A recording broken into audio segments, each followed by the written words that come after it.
vous allez être par équipe de 5. Alors, comme vous êtes 49, ça ne sera pas possible, hein, donc il faudra peut-être une équipe de 4.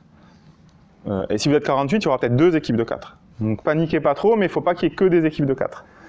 Parce qu'on veut, ici, que ça ne dure pas jusqu'à minuit, vendredi, donc c'est pour ça qu'il y a 10 présentations le vendredi. Donc, voilà. Donc, on veut 10 équipes, et on a besoin qu'elles soient formées à la pause tout à l'heure. Qu'est-ce qu'il faudra faire? Il faudra choisir le jeu de votre choix. Le jeu que vous voulez. Sudoku, c'est une possibilité. Et il y en a d'autres que je vais lister au tableau tout à l'heure. D'accord? Vous allez programmer dans l'équipe sur le langage de programmation de votre choix. Vous choisissez ce que vous voulez. Camel, C, Java, assembleur, ce que vous voulez. Pour ceux qui ont déjà programmé, prenez un langage que vous connaissez. C'est pour ça que... Voilà. Donc s'il y en a qui sont débutants, ben, vous apprendrez un langage. C'est pas ça qui va être le plus compliqué. Le but du jeu est le suivant. Si je vous donne une grille de Sudoku, l'entrée de votre programme, ça va être la grille de Sudoku à résoudre. La sortie de votre programme, c'est la solution du Sudoku. Pour résoudre ça, on ne va pas vous demander de refaire un programme qui résout le Sudoku. On va vous demander de modéliser votre jeu en logique et d'utiliser un SAT solver pour le résoudre. Donc c'est pas, oui, j'écris mon programme qui résout le Sudoku parce que je suis malin, non, c'est je modélise dans un SAT solver et ce SAT solver vous donne la solution. Ok? Donc le gros du travail, c'est la modélisation des contraintes du jeu. Comment vous allez faire ça? Donc l'objectif, c'est que demain après-midi, pendant la séance qui est dédiée avec les encadrants de projet, c'est que vous arriviez à écrire votre modélisation des contraintes du jeu, de la faire valider par les chargés de TD, qui seront là pour vous aider, pour voir que ce que vous avez écrit en français correspond à ce que vous allez écrire en mathématiques. Et l'objectif de cours et de TD, c'est de vous aider à donner les bases pour écrire ça de manière correcte en formule mathématique. Alors normalement, vous savez à peu près tous, hein. Personne n'a peur de ces symboles. Voilà, ben donc du coup, c'est ça qu'il va falloir utiliser, hein, donc vous savez faire, mais là, on va tout bien définir proprement. Et pendant le cours 2, on fera un peu vous expliquer ce que c'est un SAT solver et comment ça marche. Est-ce qu'il y a des questions? Alors, n'hésitez pas à être interactif. Hein.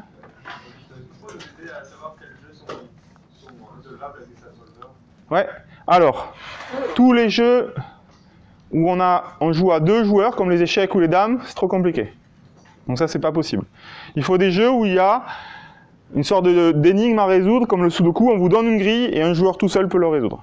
Donc c'est ce genre de jeu qu'il faut s'orienter. D'accord? Donc avant de vous donner des jeux possibles, je vais vous donner un petit exemple. Mais vas-y, je t'écoute. Alors, les jeux possibles, il y en a autant que vous voulez. On est ouvert à tout. Si vous êtes un fanat de Ken ou de Takuzo ou de n'importe quel jeu que vous jouez toute la journée et que vous voulez modéliser celui-là, vous me proposez, vous motivez vos camarades, vous me formez un jeu et vous le faites.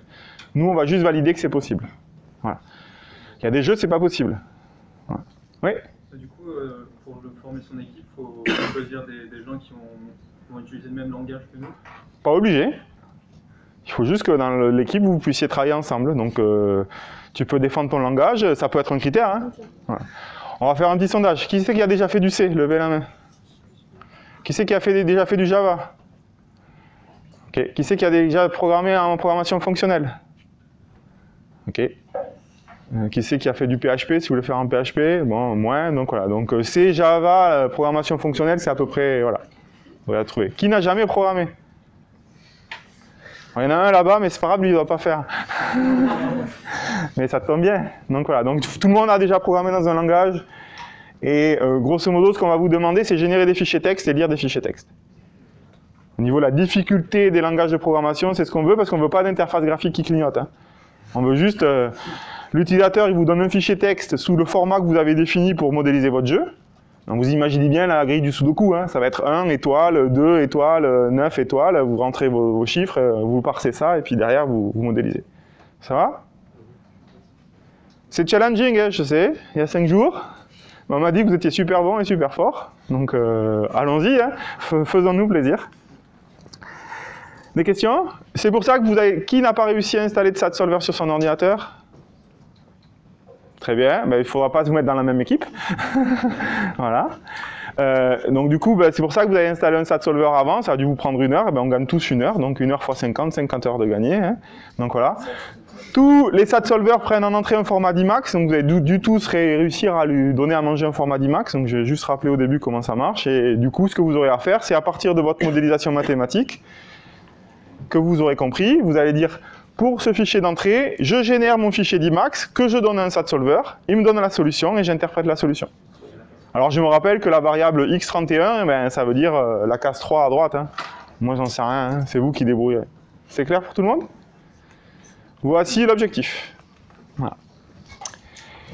Et du coup, je ferai crypto blockchain mardi. Et je serai là tout le reste de la semaine si vous avez des questions, si vous voulez en discuter, la soirée, et même avant, s'il y en a qui sont fanats de Bitcoin blockchain.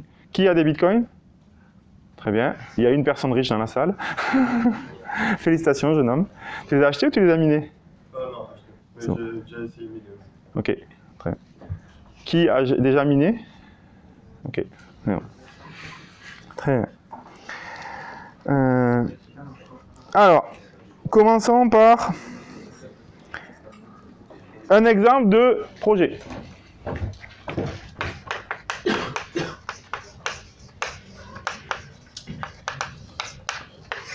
Je suis gentil, en 10 minutes, je vais vous faire un projet de A à Z.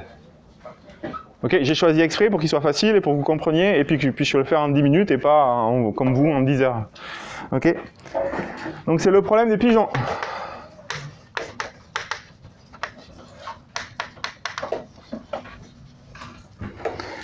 Ok.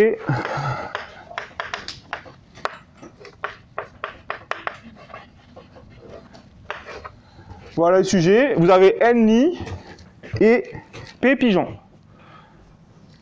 Les règles du jeu, c'est assez simple. Il y a 2 contraintes.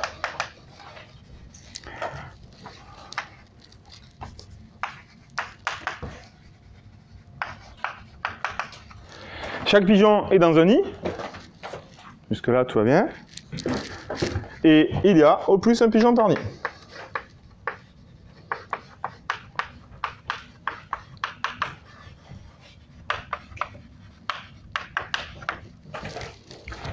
Tout le monde a compris le jeu? Donc ça, c'est mon jeu. Très facile. Chaque pigeon est dans un nid et il y a au plus un pigeon par nid. Le but, c'est que le SAT Solver, il me donne une solution à ce problème. Ok? C'est clair pour tout le monde? Alors c'est facile, hein, on va dire, ah, c'est bon. Hein. Dès qu'il y a plus de pigeons que de nids, il n'y a pas de solution. Et dès qu'il y en a moins, il y a une solution. Et je mets qui je veux dans quel pigeon tant que je ne mets pas 2 pigeons par nid. Oui, d'accord. Mais ça, c'est le SAT Solver qui doit vous le dire. C'est pas vous, hein. Vous êtes bien plus fort que le SAT Solver, vous avez résolu le problème en 10 secondes. Ok? Et donc pour faire ça, je vais être obligé de modéliser ça en logique. Donc comment je fais?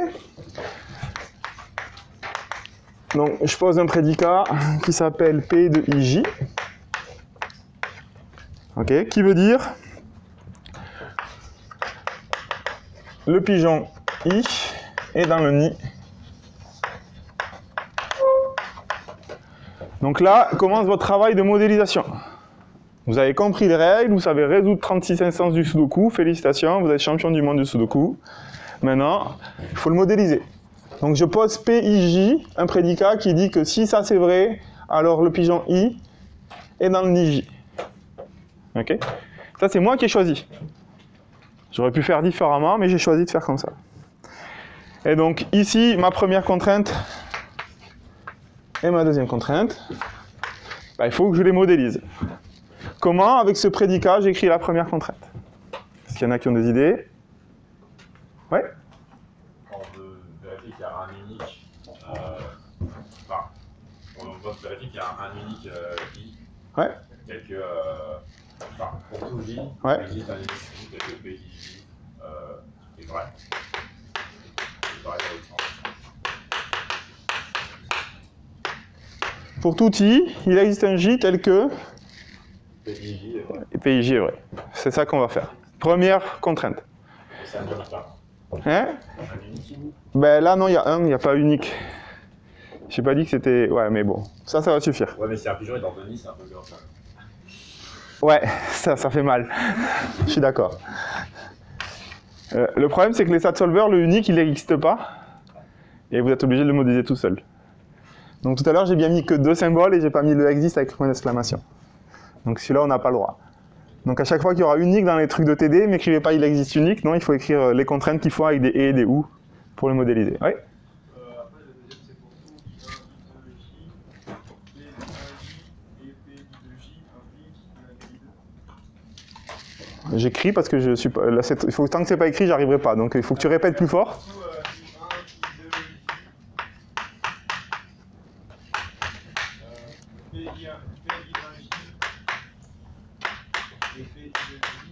Et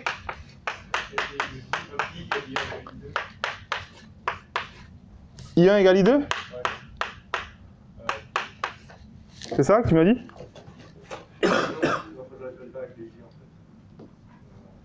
Je sais pas, c'est ça que vous devez faire dans votre projet. Ok ? Je sais pas si c'est juste. Moi j'en ai trouvé une, donc je vais vous la donner, mais c'est ce genre de choses qu'il faut faire. Donc à 5, vous allez vous challenger pour savoir si la formule que vous allez écrire est correcte. Et quand vous serez challengé assez fort et que vous aurez prévu, vous irez voir les chargés TD qui vérifieront que c'est correct. Et quand ça c'est correct, c'est bon, vous pouvez coder. C'est bon ? Voilà. Alors moi la solution que j'ai, je dis pas que ma solution est unique, hein, parce qu'il y a plein de formules qui veulent dire la même chose, il y a plein de moyens d'exprimer différemment. Donc moi la solution que je vous propose, ça j'en sais rien. Ton prénom ? Arnaud. Arnaud ? Oui. Donc ça c'est la solution d'Arnaud. Hein. Je sais pas si c'est juste. Faut que je réfléchisse un peu plus. Et là c'est fatigant, je vais pas y arriver. Donc moi je propose quel que soit I, quel que soit K, I différent de K, implique pour tout J, on a P de IJ bar ou P de KJ bar. Ok. Donc si pour tout I, pour tout I, pour tout K, tels qui sont différents, d'accord, pour pas que ce soit le même pigeon, eh ben, on n'est pas dans un I pour tout J et on n'est pas dans un autre. On n'est pas dans celui-là ou on n'est pas dans celui-là. Voilà. Ça va interdire d'être dans 2 nids à la fois. Donc j'ai traduit cette phrase en français par un pigeon n'est jamais dans 2 nids à la fois. Grosso modo, et j'ai modélisé comme ça. Voilà. Donc voici l'exemple. Une fois que vous avez écrit ça, vous écrivez votre petit programme qui, en fonction de vos paramètres d'entrée, qui ici sont 2 entiers, N et P, vous génère un fichier d'Emacs qui appelle un SAT-solver et qui vous génère la solution. C'est bon? Ça va pour tout le monde? Voilà le challenge que je vous propose pour la semaine. Et du coup, on va faire 2 matinées. Ah, il ne faut pas que j'aille si loin. Merci. 2 cours là-dessus. Alors, avant de commencer le cours, à proprement dit, ça c'était pour le projet pour vendredi. Je vous écris la liste des sujets que vous pouvez faire. Voilà. Ah si, j'ai oublié de dire, pardon. Comment vous passez de là à là? Eh bien, vous allez faire comme ça. Un ensemble pigeon. L'ordinateur, vous allez pouvoir lui en donner plein, mais moi je vais le faire au tableau avec 3. Hein. Donc je vais prendre 3 pigeons. Et si vous le voulez bien, je vais prendre 4 nids.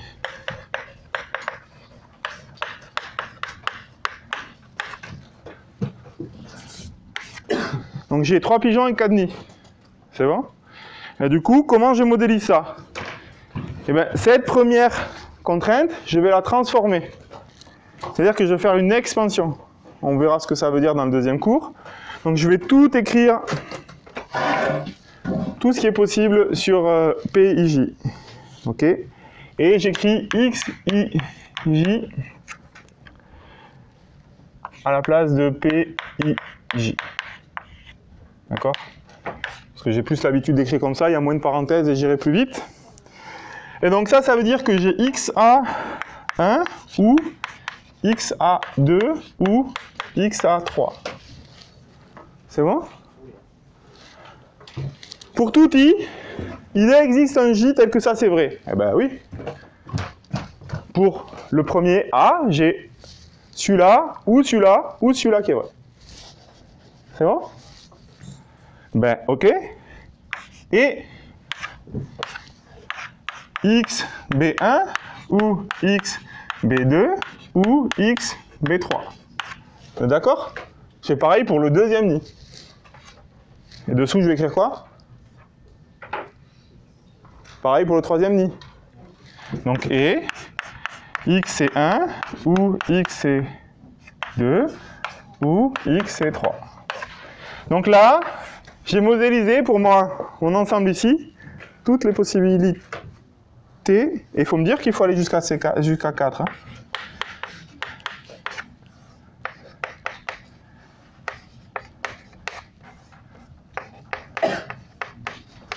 Alors vous voyez, ça devient vite fastidieux à la main. Hein. Mais faire générer ça par un ordinateur, c'est facile. Hein. Faut juste bien choisir le nom de ces variables et bien programmer, mais on va y arriver. Ok. Bon, ben, je dois faire la même chose avec la deuxième contrainte. Donc ça fait et, ben, pour tout i, pour tout j, p de ij. Non, ça c'est celle de Arnaud, je vais prendre la mienne, parce que c'est celle que j'écris sur mes slides. Donc j'ai ces deux choses-là. Bon, ben, j'ai un et de x à 1 bar ou x b1 bar. On est d'accord? J'ai pris ik différents, j'ai pris ab et j'ai mis pour tout k, pour tout j. Bon ben j'ai le début, hein. Et x à 1 ou x c'est 1 et x b1 ou x c'est 1. Donc ça, j'ai fait pour le premier. Ben, je dois faire la même chose pour le 2.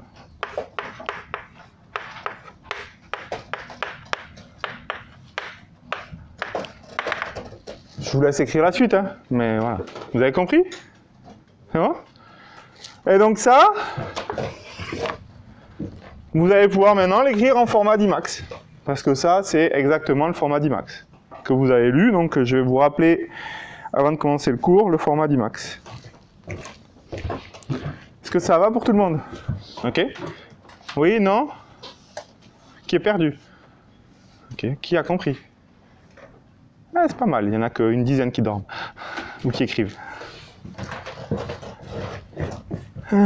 Ok. Donc, format d'Imax. Normalement, vous savez ce que c'est, donc c'est le standard d'entrée des StatSolver. Ok. Et donc ça marche en CNF.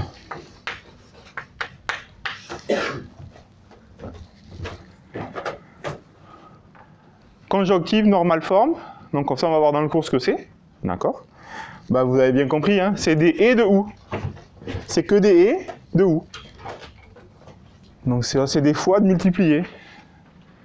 C'est des max de min. Donc voilà, donc on va voir qu'on a plusieurs manières de le noter. Et donc là c'est des et de ou. Donc ça c'est un et.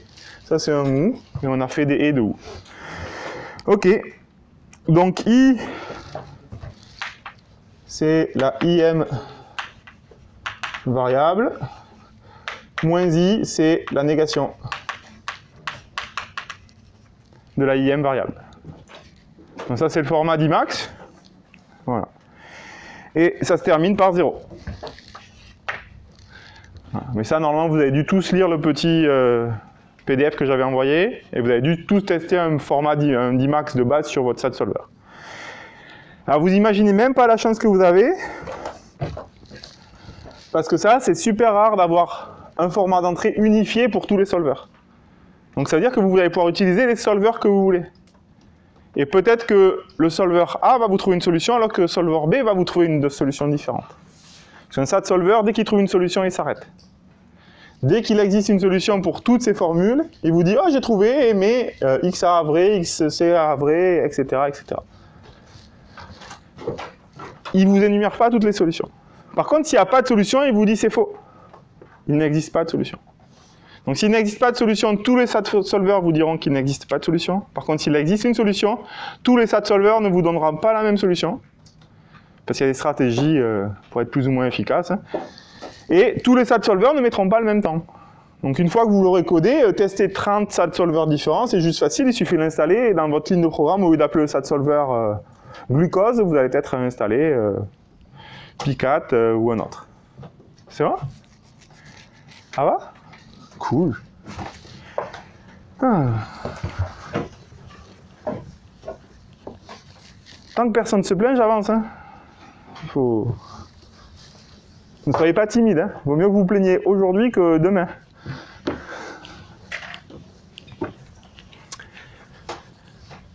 Donc mes collègues de Grenoble qui ont continué à faire le cours que j'avais monté à Grenoble m'ont donné une liste de problèmes que les étudiants peuvent faire. Alors, facile.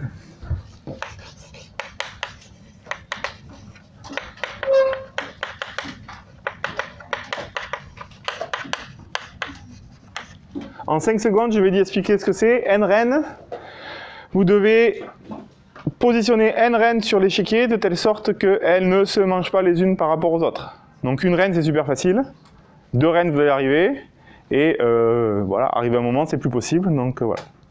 Donc ça, c'est assez facile. Tout noir, tout blanc, c'est un petit jeu. Vous avez une grille.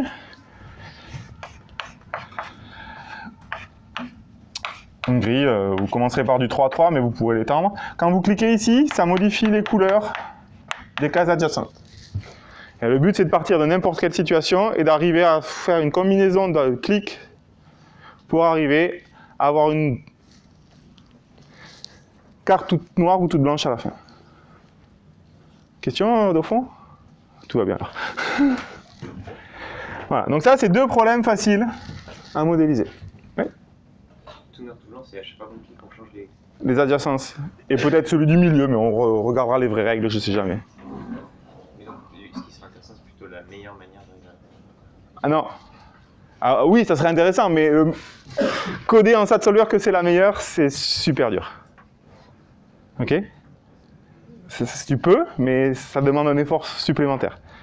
Donc si vous voulez la meilleure pour ça, il va falloir rajouter des contraintes, et ces contraintes, elles ne vont pas être faciles à écrire. C'est tout ce que je veux dire. Donc celui-là, c'est les 2 projets faciles. Vous avez le droit de les choisir. Hein. Pas parce qu'ils sont faciles qu'il ne faut pas les prendre. Hein. C'est à vous de voir. Hein. Les sujets moyens. Sudoku.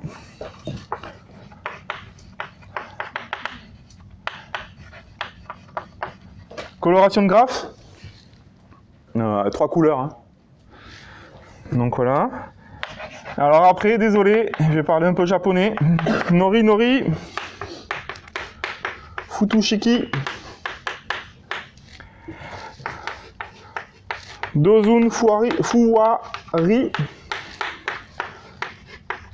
Squaro. Anji. Alors, au Japon, ils sont fans de ces jeux, ils ont inventé le Sudoku, mais la société qui s'appelle la société Nikoli, qui a inventé le Sudoku, en aura inventé plus d'une 50aine. Ceux-là, ils sont moyens à faire. Donc voilà. Nori, c'est une feuille d'algue que vous avez sous les sashimi, là, qui entoure le grain de riz. Et nori, ça veut dire qu'il faut en poser 2 d'à côté. Donc vous avez une grille avec, il faut poser 2 cases noires consécutives et il faut respecter certaines règles. Futushiki, je ne m'en rappelle plus. Donsu fuwari, ça c'est la virgule du dessus. Désolé.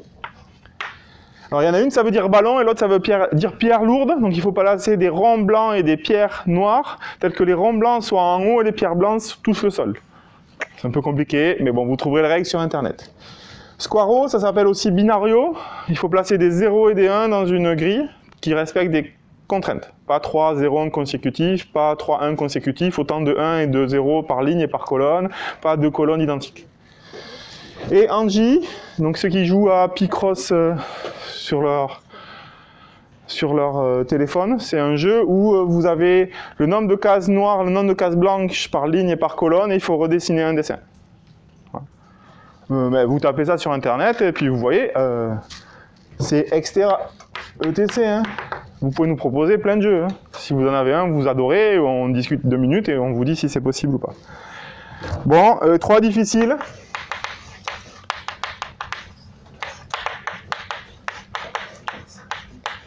Tetravex. Taku. Zoo.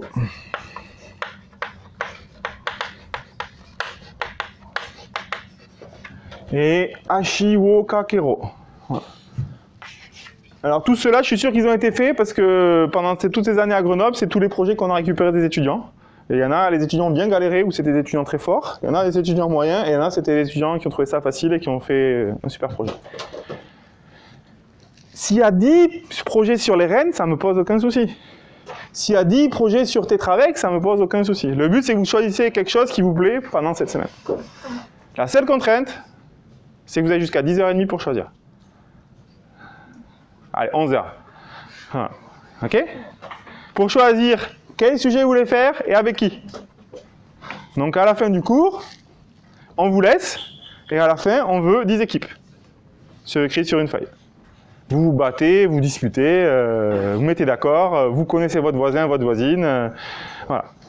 Donc il y a 3 leaders qui sont identifiés. Un là, les 2 autres qui ont répondu au premier mail, qui ont envoyé des expériences, levez la main quand on vous identifie. Au fond, là-bas et là. Voilà. Le jeune homme, il a déjà bien répondu qu'il était bon leader. Hein. Moi, si j'étais pas bon, j'irais avec lui. Après, faites ce que vous voulez. Je dis pas que les autres sont pas bons, mais il a déjà miné du Bitcoin. Hein. Voilà. Des questions? Donc ça, c'était mon introduction sur les... J'ai tout fait, là. Je pourrais m'arrêter là et vous dire on se revoit vendredi. Hein. Voilà. Donc comme j'ai trouvé que c'était un peu dur, un peu sec, on va faire un petit cours un peu plus traditionnel où je vais aller moins vite et je vais redéfinir tout ce que j'ai expliqué. Le but du cours, c'est de vous expliquer qu'est-ce que ça veut dire ça et comment on résout avec un SAT-solver. En 3 heures. C'est bon? Qui l'a déjà fait? Ok, très bien. Parfait. Si je dis des bêtises, je compte sur toi. Non, c'est ceux qui ont déjà eu des cours de logique, c'est la base, donc je suis obligé de reprendre par le début. Donc voilà.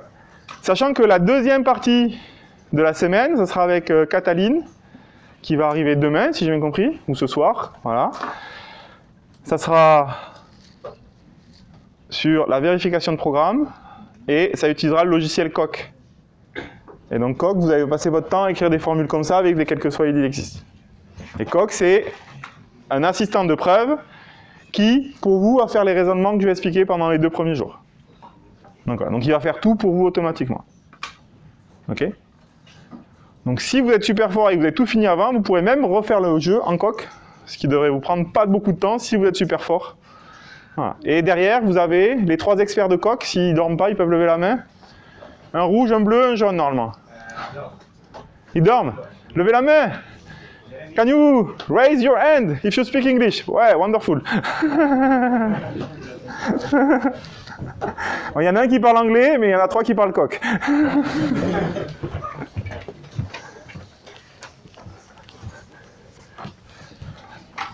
Ça va? C'est bon? Ok.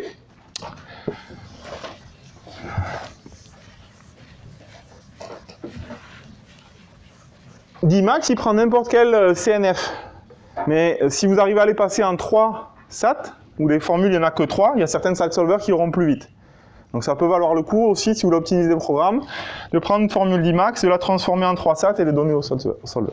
Donc pour ceux qui sont en avance, je pourrais vous donner un petit document pour faire ce petit programme.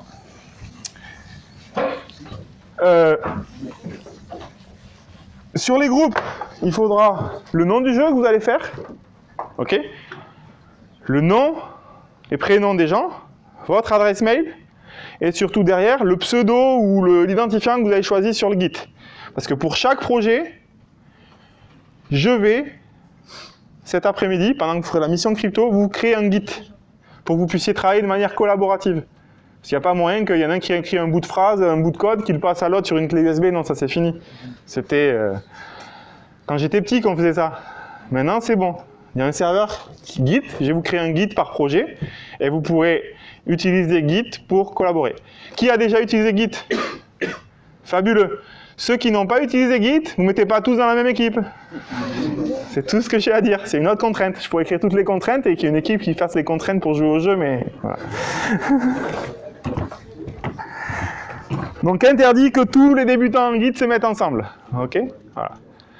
Ce qu'il y a de bien avec Git, c'est que vous pouvez être dans 3, 4, 5, 6 systèmes d'exploitation différents, ça pose aucun souci. Ok? Ceux qui sont sous... Qui est sous Windows?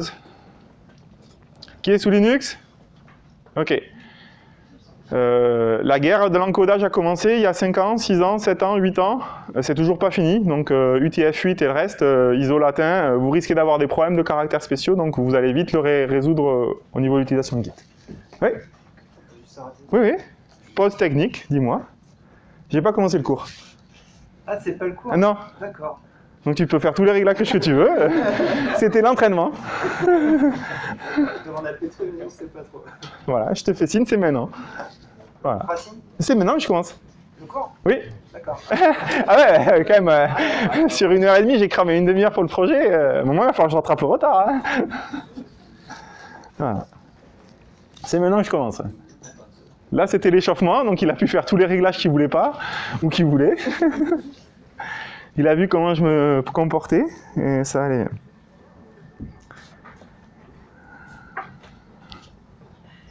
Est-ce que peut-être juste avant maintenant que l'introduction a été faite, Ouais. peut-être qu'il y en a qui se sentent peut-être plus de se dire qu'en informatique, ça va, parce que je pense... Oui, oui, c'est pas... Voilà.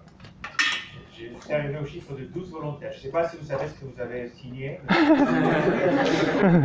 n'est ni une présence, ni... voilà. Les 12 peuvent lever la main, qu'on les identifie. Ok. Bon, ça me va. Les 12 ont déjà fait de la logique? Non. Ok. Mais c'est bien, ça me va aussi. Pas de souci. C'était pas un prérequis. Voilà. La logique, vous devez... on est censé vous former. On ne peut pas vous former à tout en 3 heures, hein, sinon ça se saurait. Parfait, ben on en a 12, donc je pense que les 12 vont s'identifier pour... voilà, au moins qu'on arrive à en avoir 10, qu'il y en ait 2 qui fusionnent parce qu'ils veulent faire le même jeu. Il y en a qui savent quel jeu ils veulent faire? Vous proposez un jeu? Oui? Je voudrais faire la coloration de graphes. Coloration de graphes ici. Donc s'il y en a qui sont amoureux des graphes et qui aiment bien colorier. Je n'ai pas expliqué ce que c'est parce que je me suis dit que vous connaissiez tous, mais bon, peut-être que c'était une erreur. Hein.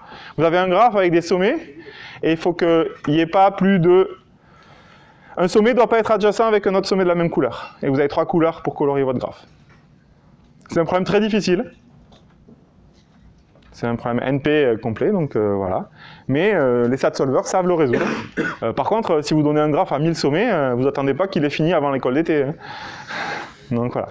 Mais par exemple, pour un graphe de 10 sommets que vous allez passer l'après-midi ou la journée à résoudre, lui, il va y arriver en quelques secondes. C'est bon? Donc on a un coloration de graphe. Est-ce qu'il y a d'autres leaders qui ont des idées de projet? Est-ce qu'il y a d'autres non-leaders qui ont des idées de projet? Non? Oui? Ah! J'ai pas entendu. Solver de Rubik's Cube. Je le mettrai dans les très très difficiles. Donc si tu es très très motivé, on peut s'y atteler, mais il faut d'abord que tu connaisses par cœur les règles de transformation du groupe du Rubik's Cube. Ok? Savoir le résoudre à la main, ça suffira pas, mais il faut connaître les règles de transformation du Rubik's Cube dans le groupe du Rubik's Cube. Et là, c'est possible. Je pense que c'est hyper ambitieux pour 5 jours. Voilà. Mais si tu es hyper motivé et que tu trouves 4 autres fous pour te suivre, bingo. On peut envisager un retour de projet pour Matin Folie 2020. Ça peut être possible. Il y a une autre personne qui a levé la main? On lui file un graphe et il voit si on peut passer par tous les sommets. Ah, est-ce que c'est un chemin eulérien, c'est ça? Parlez fort quand vous prenez la parole, la salle est grande, essayez de parler. Tout le monde sait ce que c'est un chemin eulérien? Ça veut dire que vous avez un graphe, il faut passer par tous les sommets, sans repasser par les sommets que vous avez déjà visités. Ok.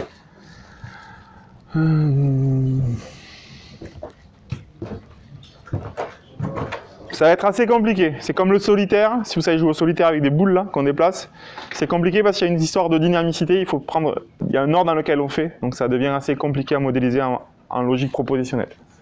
En coq, c'est peut-être plus facile, mais voilà. Donc je dirais pas gagné.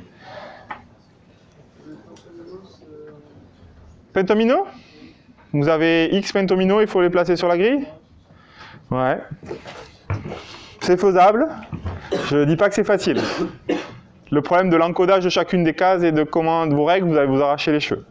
Donc oui, c'est faisable. Donc c'est des styles de jeu qu'on a besoin, mais c'est pas facile à modéliser. C'est très fastidieux.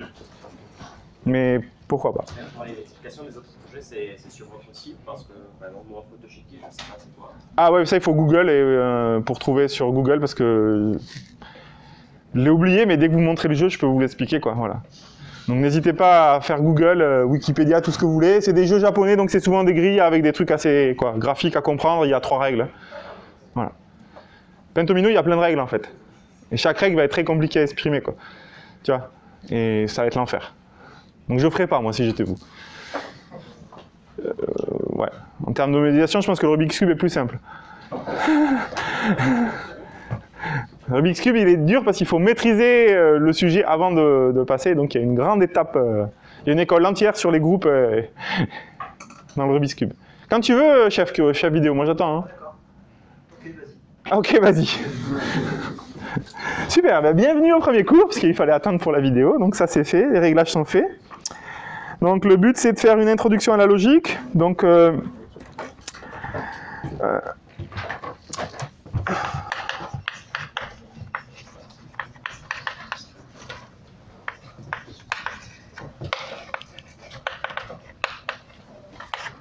voilà.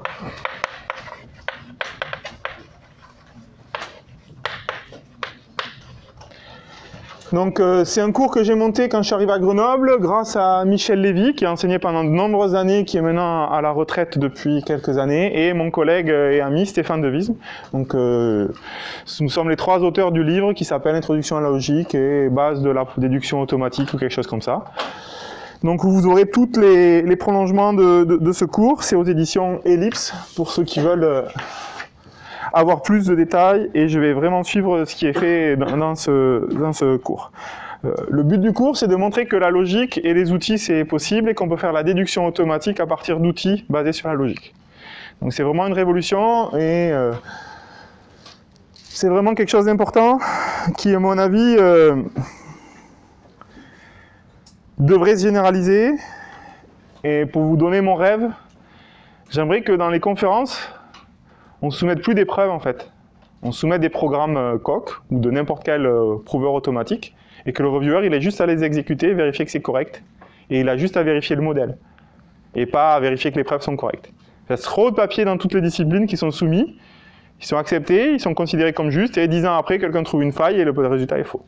Alors ça fait partie de la démarche scientifique, hein, où on fait des erreurs pour corriger et pour progresser, mais si on pouvait soumettre aux conférences des papiers avec des preuves dans un prouveur automatique, ben on est sûr que les raisonnements seraient corrects, à condition que le modèle représente bien l'objet que vous avez au début. Exactement ce que vous allez être confronté pendant le projet. Hein. Si votre modèle n'est pas correct, vous n'aurez pas la bonne solution, et du coup, voilà. Mais si votre modèle est correct, vous aurez une solution correcte. Voilà. Donc, le but de la logique, c'est de dire si un raisonnement...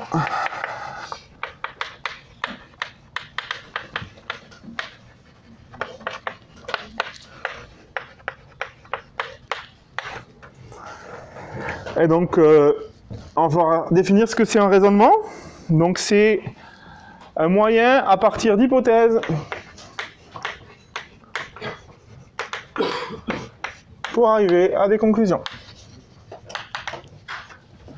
Voilà.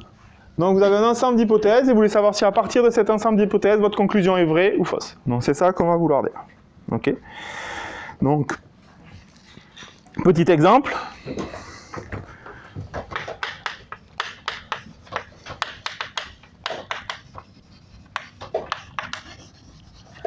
Tout ce qui est rare est cher. Donc ça c'est hypothèse 1. Hypothèse 2. Un cheval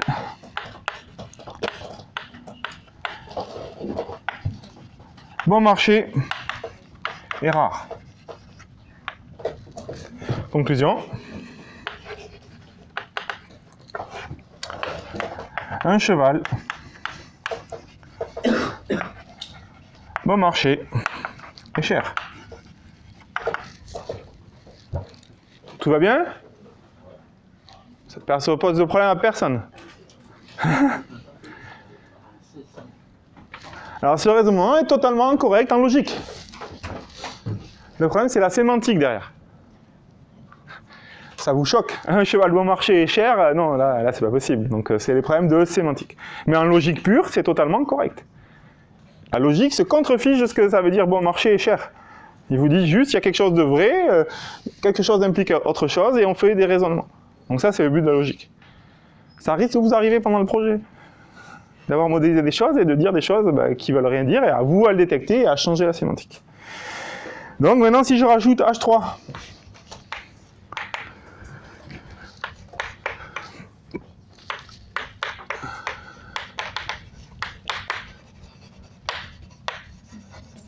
tout ce qui est bon marché n'est pas cher.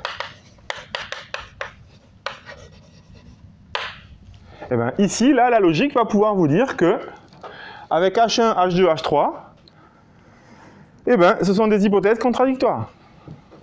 Donc là, vous allez pouvoir détecter une contradiction. Mais si vous ne mettez pas cette hypothèse-là, qui est la sémantique que vous aviez en tête, eh ben, vous ne trouverez pas de contradiction.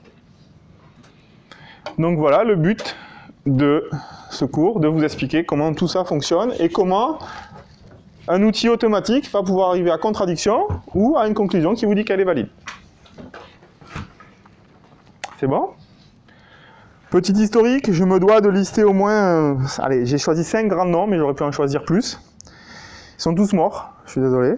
Mais bon.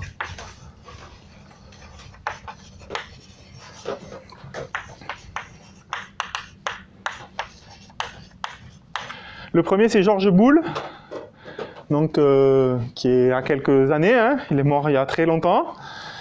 Et pour moi, c'est un des pères de la logique. Alors on va dire, mais monsieur, depuis Socrate, on arrivait à faire des raisonnements comme ça. Oui, oui, Socrate, les syllogismes de Socrate, tout ça, ben, ça faisait des déductions avec quelque chose implique autre chose. Mais c'est le premier, Georges Boole, qui a réussi à mettre un peu de formalisation mathématique derrière et pas juste des phrases en français. Donc ça, c'était une vraie révolution. Donc c'est la première logique symbolique, on va dire. Son idée, c'était de se détacher du langage naturel, qui est souvent ambigu et qui pouvait poser problème. Donc il a introduit des notations qu'on va utiliser, grosso modo.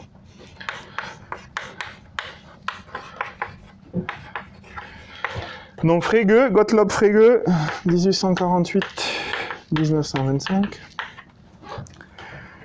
Donc lui, il a introduit les règles de raisonnement.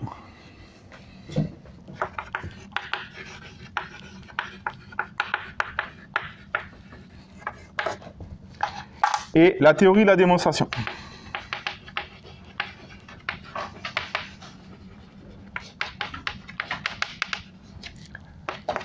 Voilà. Donc après, Bertrand Russell.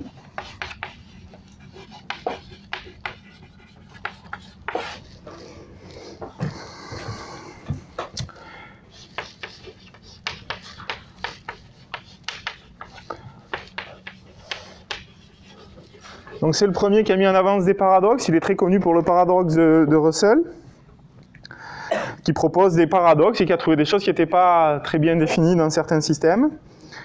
Et il a proposé un programme de formalisation des mathématiques. Après, quelqu'un que j'aime beaucoup, hein, qui pour moi fait quelque chose de très important, et peut-être qu'on fera une petite digression là-dessus, Kurt Gödel.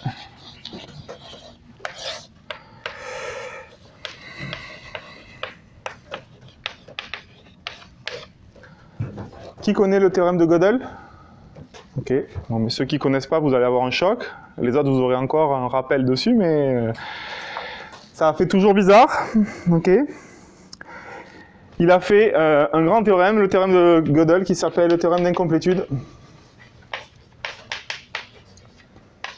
Le théorème d'incomplétude dit que si vous avez un système qui a certaines propriétés, alors dans tout système qui a un ensemble de propriétés, grosso modo tous les systèmes auxquels vous pouvez penser, naturellement, il existe des propositions pour lesquelles vous ne saurez jamais dire si elles sont vraies ou si elles sont fausses. Donc il a réussi à démontrer ça. Donc ça surprend.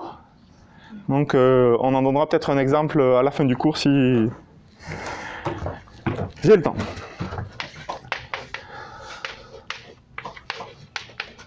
Et le dernier que je mets à la liste, c'est Alonzo Church.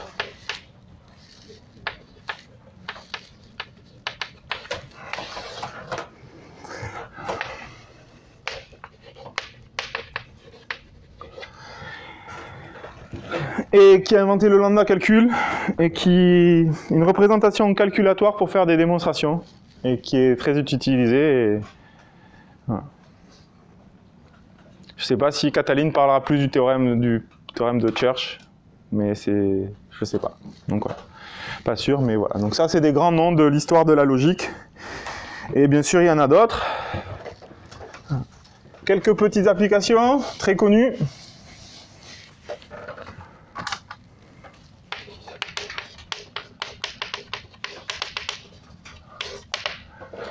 Alors, vérification, preuve automatique.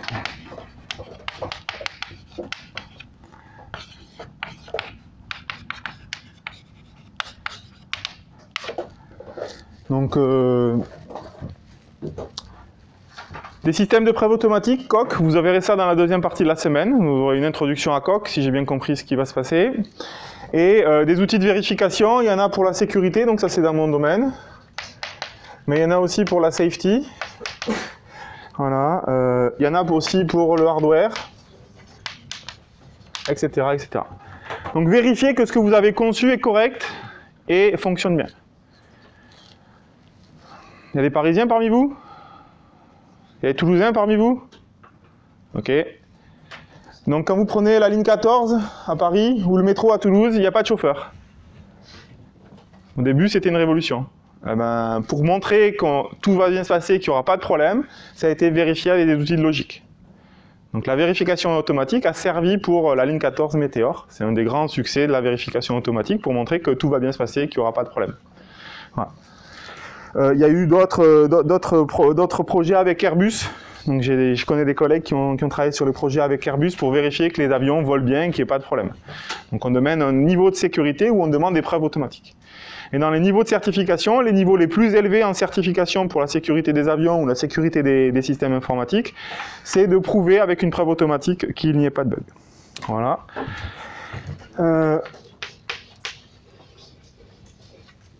Qui connaît Prolog?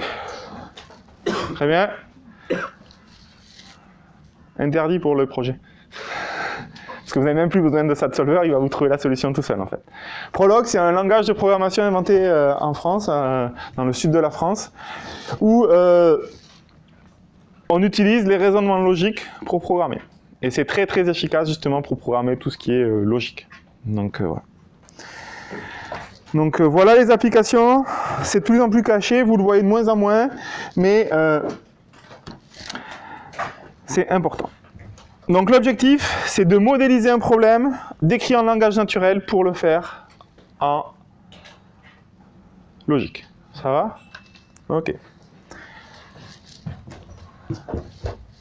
J'accélère. Hein. Plus ça va vite, plus je compte sur vous pour me ralentir. Hein.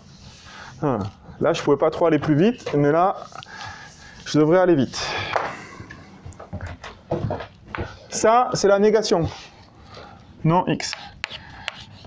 A ou B. Y et Z. A implique B. C'est équivalent à Z. Ok. On pourra noter A plus B et A fois B, si on a besoin. Ça va pour tout le monde? J'ai introduit les notations. Ok. Alors, pour vous donner une idée, dans le cours à Grenoble, on a cette formulation, je vais vous la lire. 3 hypothèses, une conclusion. Il faut la modéliser. Et derrière, c'était le running exemple de toutes les méthodes qu'on va pouvoir appliquer. Donc si Pierre est grand, alors Jean n'est pas le fils de Pierre. Si Pierre n'est pas grand, alors Jean est le fils de Pierre. Si Jean est le fils de Pierre, alors Marie est la sœur de Jean. Conclusion, Marie est la sœur de Jean ou Pierre est grand. Voilà. Donc je vous dis ça, vous devez réfléchir. Donc soit vous réfléchissez 5 minutes et vous dites oui c'est vrai ou non c'est faux. Soit vous arrivez à le modéliser avec de la logique propositionnelle et démontrer que c'est correct. Donc pour démontrer que ce raisonnement est correct, on va vous proposer plusieurs techniques. Ok? Donc ce que je viens de vous lire, hein, pour ne pas l'écrire, c'est P implique non J et non P implique J et J implique M, le tout implique M ou P. Voilà. Donc ça, une fois qu'on l'a modélisé, ça peut s'écrire comme ça. Donc c'est juste un exemple de formule que vous allez avoir à faire en TD. Donc on va donner des formules comme ça et vous allez être obligé de dire est-ce que c'est vrai ou est-ce que c'est faux. Alors le but n'est absolument pas de repasser en langage naturel. Parce que ça pourrait être que le nombre est premier, je joue, je sais pas, au piano et Marie est contente. On se fiche de la sémantique. Le but de la logique, c'est de s'abstraire de la sémantique une fois qu'on a écrit son modèle. C'est bon pour tout le monde? Mais de montrer est-ce que ça c'est vrai pour toutes les valeurs, ici, des variables. Les variables, elles peuvent prendre faux ou vrai. 0 ou 1. Donc voilà. Et c'est les seuls qu'on va s'autoriser. On a droit à des parenthèses, mais ça c'est naturel pour vous. Ok?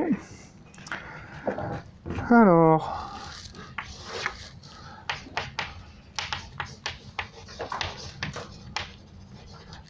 la taille d'une formule. Donc ça c'est une formule avec des variables, des quantificateurs, des opérateurs. Pardon, des opérateurs, il n'y a pas de quantificateur ici.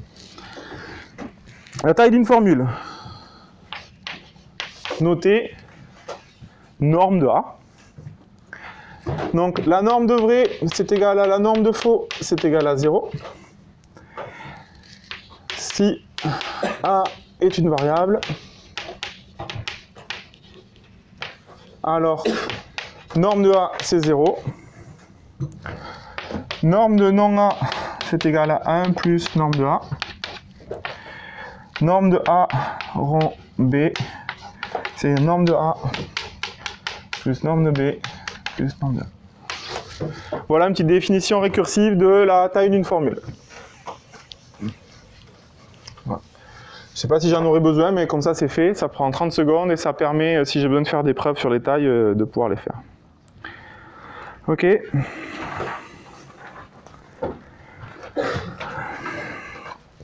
Oui. Rond, ça c'est implique ou et équivalent. C'est un de ces symboles-là.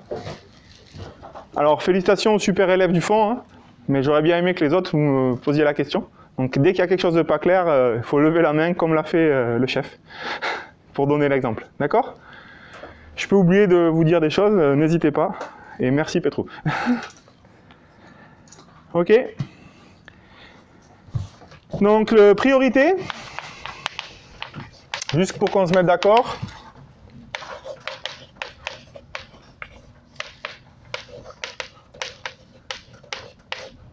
Sauf pour l'implication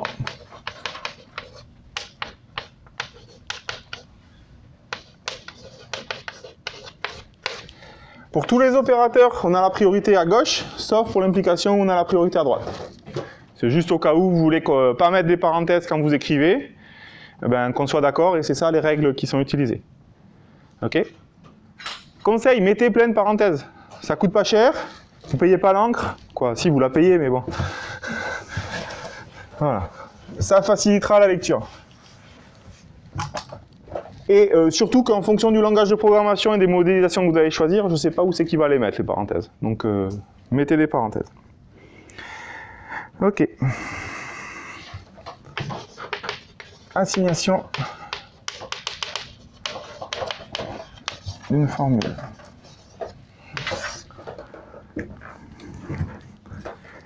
Donc, une assignation d'une formule, ça va être une fonction qui, à chaque variable, va lui donner une valeur. Soit 0 ou soit 1.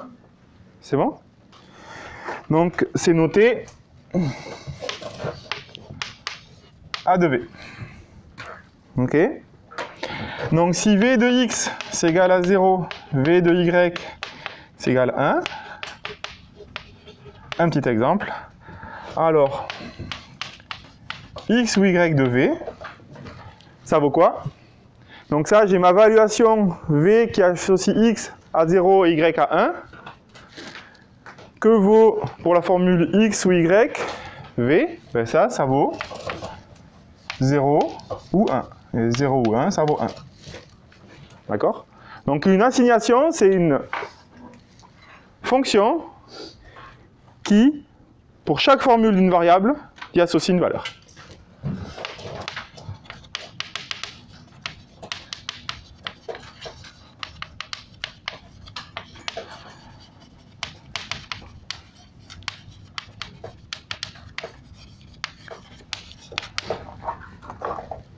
C'est bon pour tout le monde? Oui. Il me semble que A ou B, on peut écrire A ou non B. Oui. Du coup, si on fait la taille de la formule, c'est pas la même. Parce que A recul B, c'est taille de A plus 1 plus taille de B. Et A ou non B, c'est A plus 2 plus B. J'espère pas.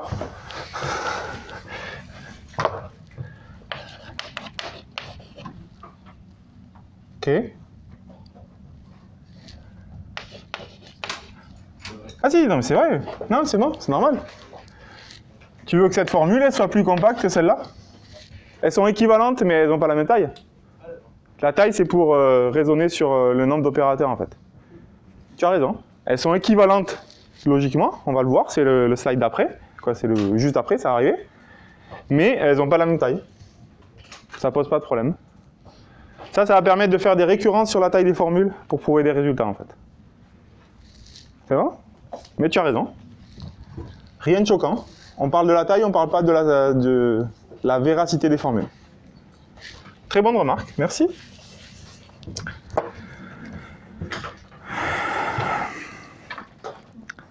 Ok. Maintenant, valeur.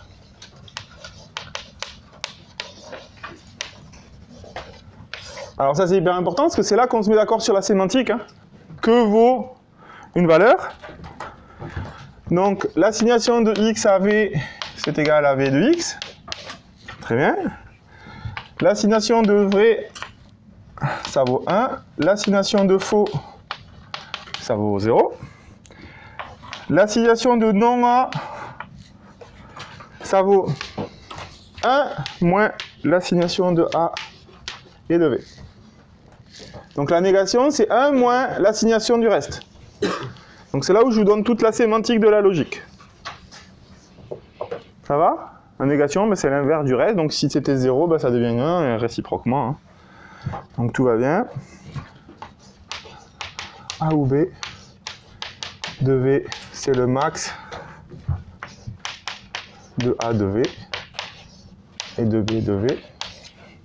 Le E, c'est le min.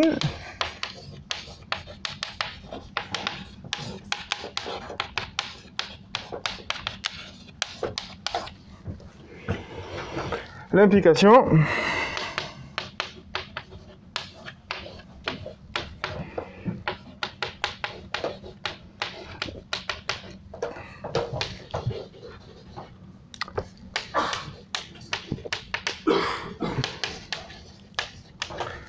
Alors le min, le max pour le ou et le et, c'est classique et ça ne doit pas trop vous choquer. Hein. C'est vrai si avec un ou, au moins un des termes est vrai, donc c'est le min. Parce que le min, il vaut... voilà. Pardon, c'est le max, je suis fatigué. Dès qu'il y en a un qui vaut 1, on est arrivé à vrai. Et le min, c'est avec le et. Pour l'implication, A implique vrai, si A est vrai et faux, alors c'est toujours vrai. Donc faux implique n'importe quoi. Ok?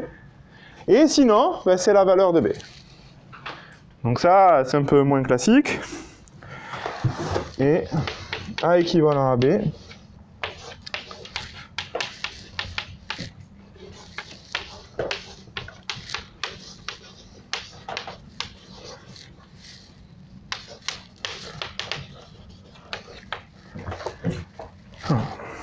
Donc ça vous donne les valeurs des formules. Pour la logique propositionnelle. Donc aujourd'hui, on fait que la logique propositionnelle.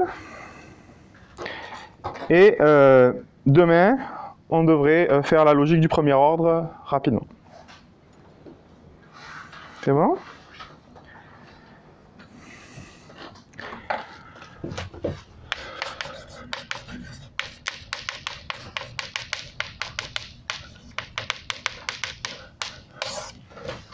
La première technique pour faire ça, c'est d'écrire des tables de vérité. Donc je vais vous écrire la table de vérité, ici. Donc table de vérité, c'est exhaustif et ça va marcher. Donc au début, vous en ferez quelques-unes, si je me souviens bien. Donc je prends X, Y, et je vais lister toutes les assignations possibles. OK? 0, 0, 0, 1, 1, 0, 1, 1. On est bien d'accord? Il n'y a pas d'autre choix possible. J'ai deux variables, toutes les combinaisons possibles. 2 puissance 2, 4. OK. Non X. Si ça vaut 0, ici ça vaut 1. OK. X ou Y? X et Y. X implique Y.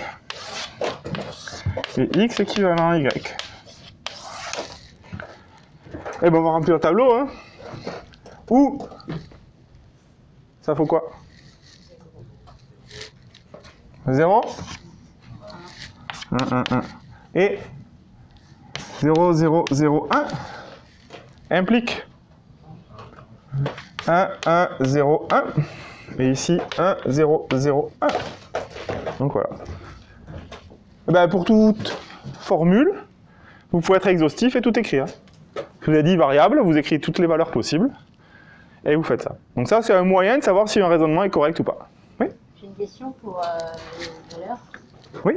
Pour le implique. Du coup, parce que si la valeur de A, c'est 0. Oui, c'est ce qu'on a écrit là. X, c'est 0, 1. et le résultat, c'est 1. Et que B, c'est 1. Et que B, c'est 1, ça vaut 1. Et là, du coup, ça marche pas, là. Si, sinon les valeurs de B. Ah oui, c'est équivalent. Là, c'est équivalent. Excusez-moi. Très bien.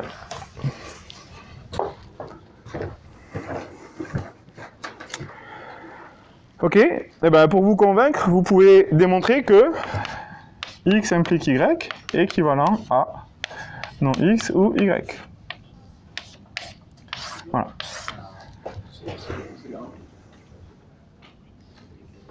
Et... Merci. Voilà.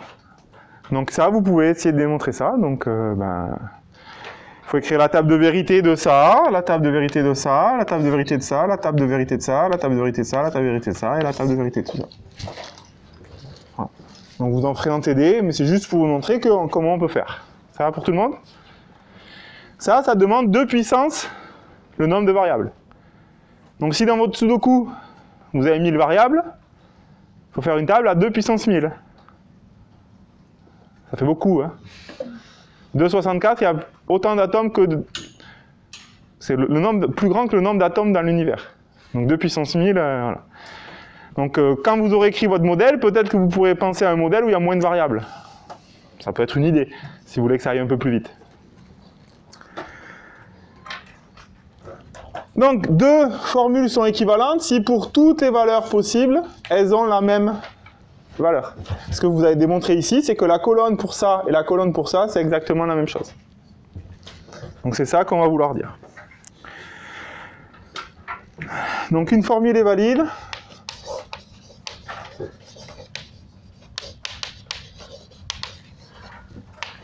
si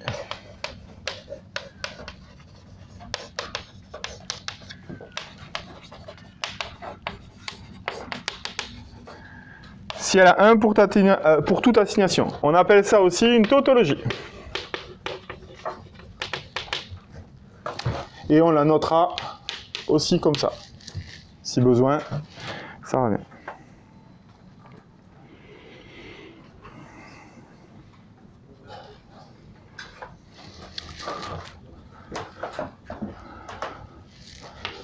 A est équivalent à B si et seulement si A équivalent à B.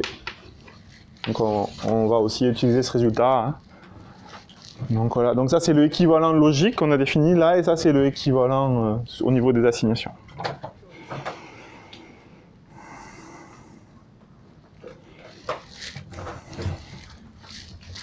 Alors, un peu de vocabulaire pour qu'on parle tous le même vocabulaire.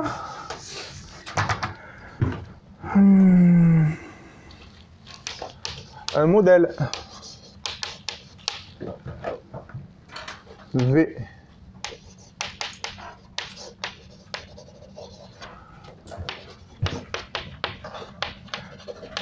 un modèle V d'une formule est une assignation qui rend vrai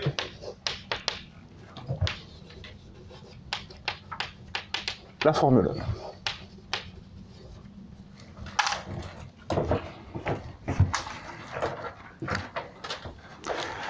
Donc, donnez-moi un modèle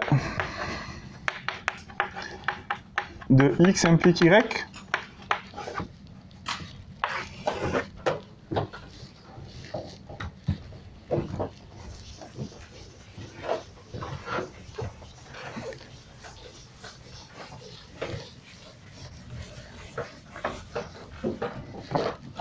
Un modèle de X implique Y. Oui? 0. X égale 0. Y, on met ce qu'on veut. 1 ou voilà. Y égale 1 ou Y égale 0. Voilà. Ok. Un contre-modèle?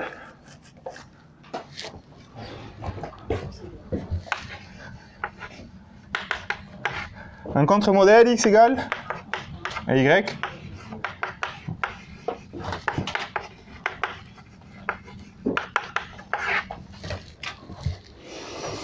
Ok.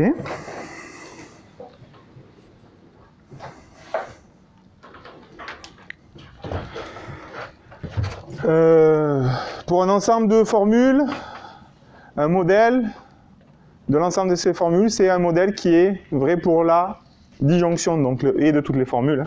Ça paraît logique. Voilà.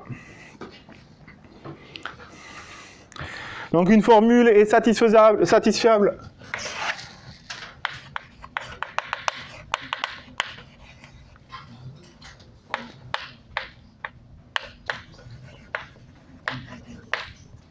Si elle en admet un modèle. Et elle est insatisfiable si elle n'est pas satisfiable. Donc si elle n'admet pas de modèle. Juste pour qu'on se mette d'accord.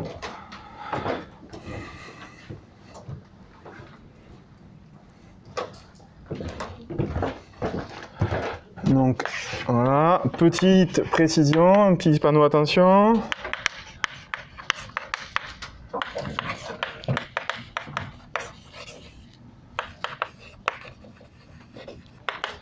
Insatisfaisable, c'est 0 modèle. Satisfiable, c'est un modèle ou plus. C'est bon. Invalide et valide. C'est un contre-modèle. Ou plus. Et valide, c'est 0 contre-modèle. C'est bon pour tout le monde? Voilà, sur le vocabulaire qu'on va utiliser. Propriété incontournable.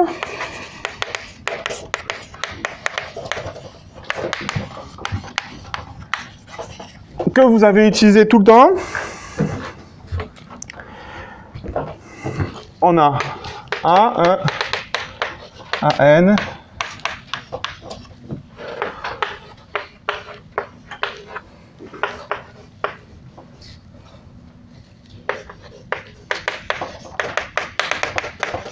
si on a un ensemble d'hypothèses de taille n, ces trois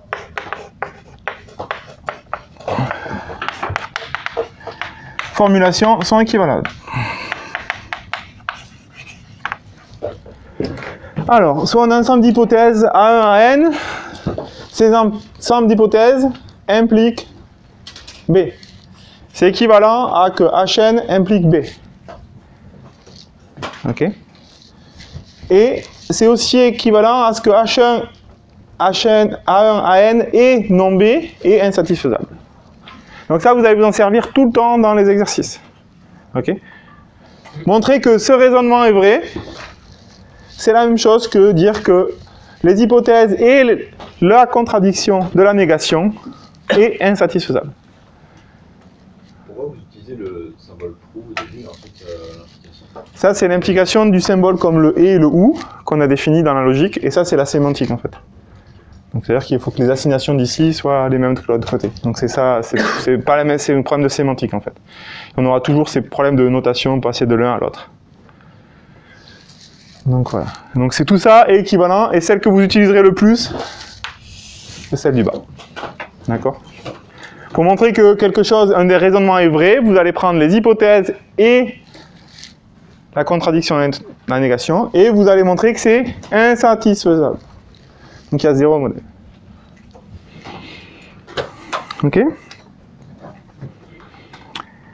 Alors, une solution pour faire ça, c'est les tables de vérité. Une autre solution pour faire ça, si vous avez vos tables de vérité qui est une tautologie, donc ça veut dire que ça va valoir toujours 1, quelles que soient les valeurs, vous allez pouvoir essayer de faire des simplifications. Comme quand vous étiez en troisième et que vous faisiez de la factorisation ou du développement. Vous allez pouvoir écrire des variables. Et bien là, c'est la même chose. Donc je vais vous donner les propriétés des opérateurs pour que vous puissiez faire des simplifications, ce qui peut vous aider dans la simplification de vos modèles. Donc le OU, qu'on va noter plus, ou OU.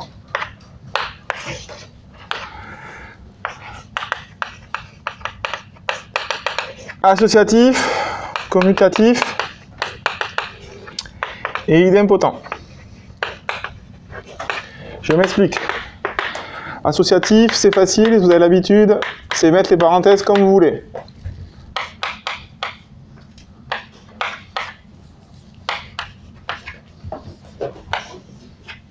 Commutatif, c'est X ou Y, c'est Y ou Z. Pardon. Y ou X.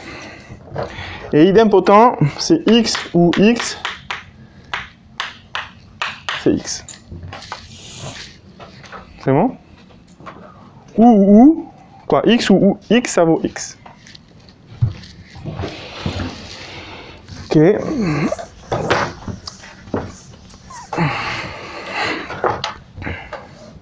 Donc ça s'appelle aussi la disjonction. Et la conjonction, c'est le plus ou le et. Ça a des règles aussi. Ok. Bon, ben c'est associatif, commutatif. Hein. Voilà. Et ou et. Alors, on a la distributivité.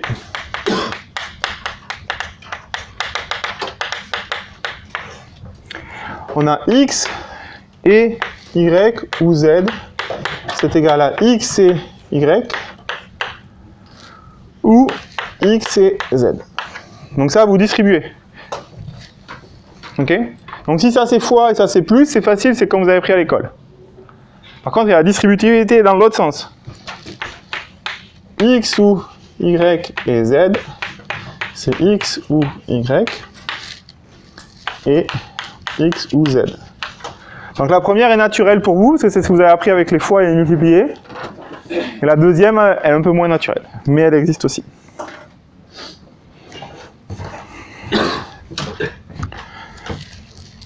Neutralité et absorption.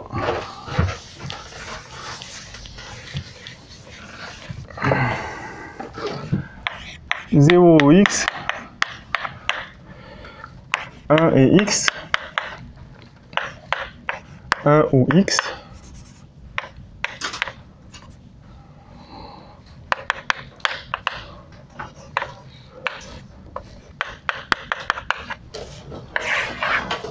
donc ça va vous servir. Si par hasard vous avez trouvé un endroit, quelque chose qui vaut 0, vous allez pouvoir l'éliminer avec un OU. Si ça vaut 1, vous pouvez l'éliminer avec un et. Par contre, si ça vaut 1 avec un OU, vous n'avez plus besoin d'évaluer cette partie-là.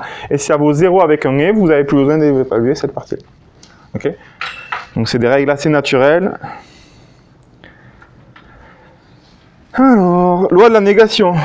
X et non X, c'est égal à 0. Et X ou non X, c'est égal à 1. Et ça s'appelle le tiers exclu.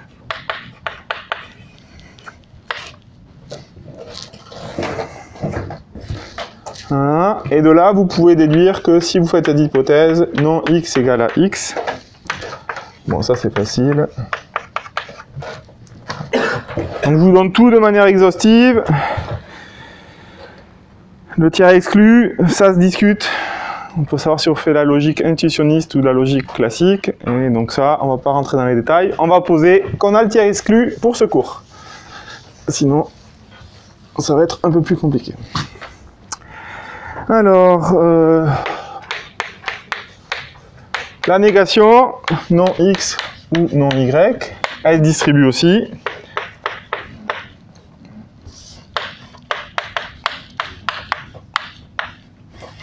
Donc ça s'appelle les lois de Morgan, pour rendre à César ce qui est à César. Voilà. Alors, vous avez des lois de simplification que je vous donne.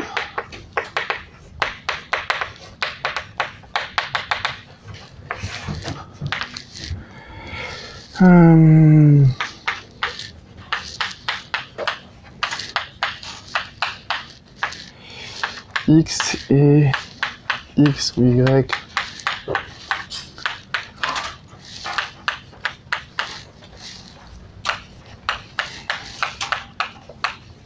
Voilà, donc ces trois lois de simplification peuvent être utilisées aussi.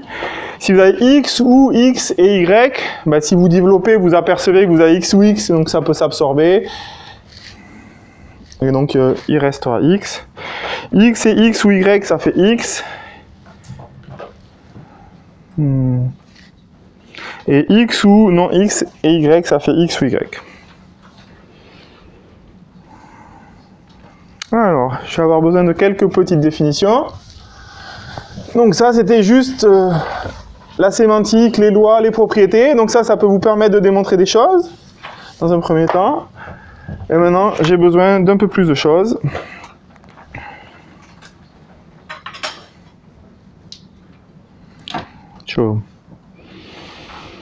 J'ai besoin de définir ce que c'est un littéral. C'est une variable ou la négation d'une variable.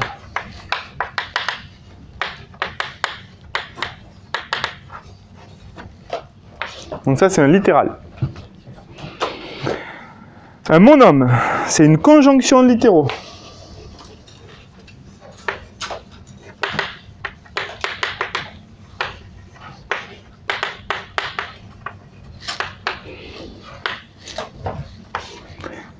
Et une clause, c'est disjonction de littéraux.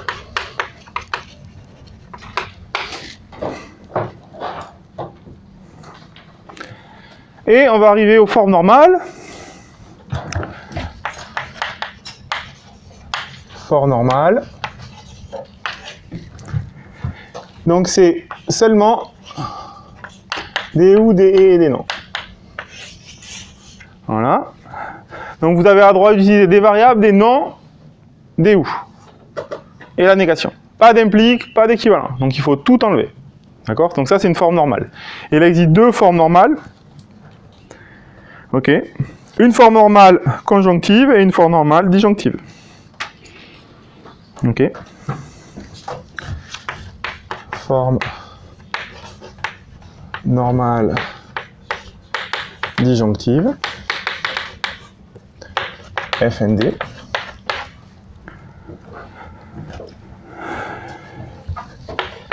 Donc une disjonction de monôme. Et forme normale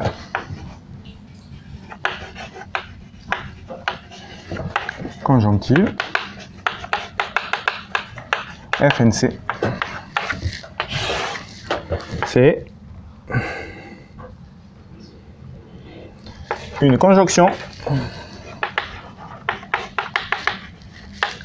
de clauses.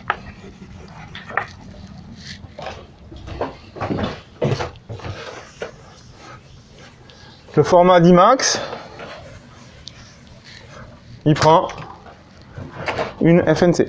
Donc votre modèle, vous allez être obligé de le transformer en FNC, en faisant une expansion pour tous les cas possibles. Donc quel que soit les volets existent, vous allez les expandre, vous allez prendre tous les cas possibles, le résoudre pour faire en forme normale conjonctive. Une fois que vous avez fait ça, vous le donnez au SAT-solver et vous avez gagné.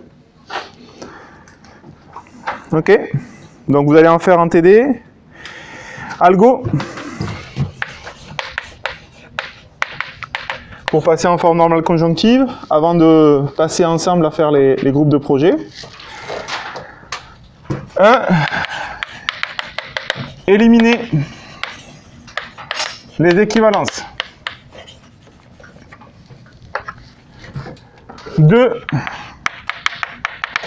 Éliminer les implications. 3. Déplacer les négations vers les variables.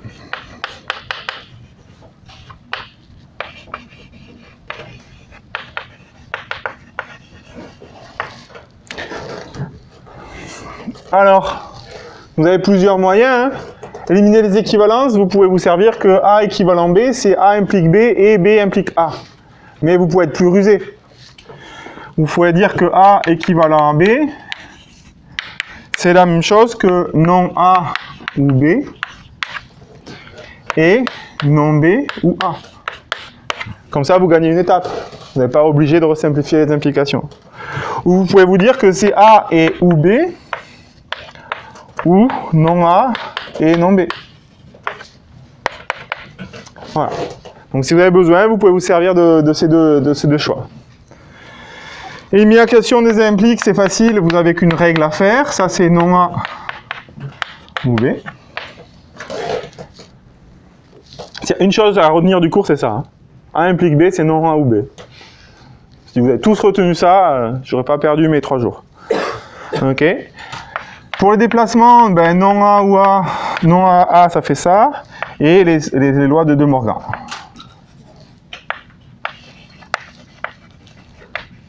Voilà.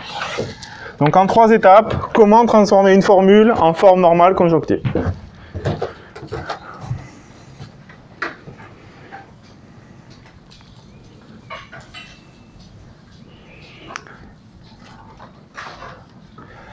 Est-ce qu'il y a des questions? Parce que moi j'ai fini où c'est que je voulais arriver aujourd'hui. J'ai bien transpiré. Il fait trop chaud dans cette salle. Mais c'est pas grave. Normalement, vous avez tout le matériel nécessaire pour faire le projet. À partir de maintenant. Dans la loi de simplification. Oui. La dernière fois, vous avez mis un égal Pardon. Vous avez raison. Deuxième loi de Morgan. Là? La deuxième loi de Morgan. Là, excusez-moi, vous avez raison. Il y a des triples égales qui doivent être des égales, mais bon. Quand on a l'habitude, le égal peut être, vu qu'il n'existe pas, on pourrait dire que c'est... Mais bon, il vaut mieux mettre un triple égal et c'est mieux de faire la distinction. Vous avez totalement raison. Merci. Est-ce qu'il y a des questions? Oui? On ne pas le symbole trait égal mais collé. Ta thèse, là? Alors, il faut que je revienne à la définition exacte. Il y en a qui ont la réponse? Pendant que je reviens pour pas... Ouais. A pour conséquence? Oui, A pour conséquence. H a pour conséquence C. C'est quand c'est plus dans le côté sémantique en fait. Je l'ai défini.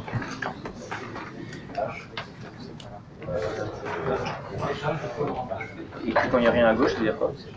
Ben, c'est à partir de rien, vous pouvez déduire ça, donc c'est une tautologie. Je pense que je peux écrire ça.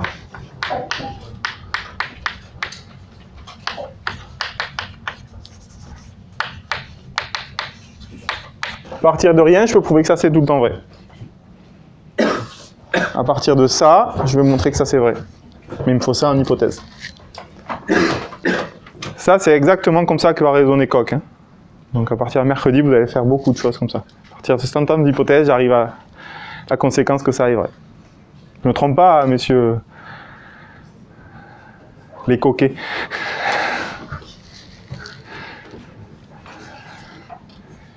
C'est bon? Oui? Je me pose juste la question, pourquoi tu n'as pas défini une algèbre de Boole et après comme conséquence, ça aurait été... J'ai pas défini une algèbre de Boole parce que j'avais qu'1 heure et demie. Donc si vous me donnez une semaine, je définis l'algèbre de Boole. C'est dans notre livre, bien entendu, et que c'est pas les propriétés algébriques les plus intéressantes pour nous et que la structure d'algèbre ne nous servira pas dans la suite. Donc j'ai fait le strict nécessaire et le minimum pour que vous puissiez faire votre projet dans les meilleures conditions. Mais oui, on aurait pu avoir 10 exercices sur l'algèbre de Boole et définir une algèbre de Boole. Si vous ne comprenez pas ce qu'est une algèbre de Boole, ne vous inquiétez pas, ça ne vous sera pas utile d'ici vendredi. Mais c'est l'algèbre de Boole de M. Georges Boole, voilà, qui pour la première fois l'a formalisé en définissant les règles qu'il faut avec... Je l'ai fait implicitement en donnant les règles de distributivité et d'associativité, de commutativité des opérateurs. Mais ça peut se formaliser mathématiquement en disant que c'est une algèbre, qui est une structure mathématique particulière, qui est au-dessus des groupes et qui est assez pratique.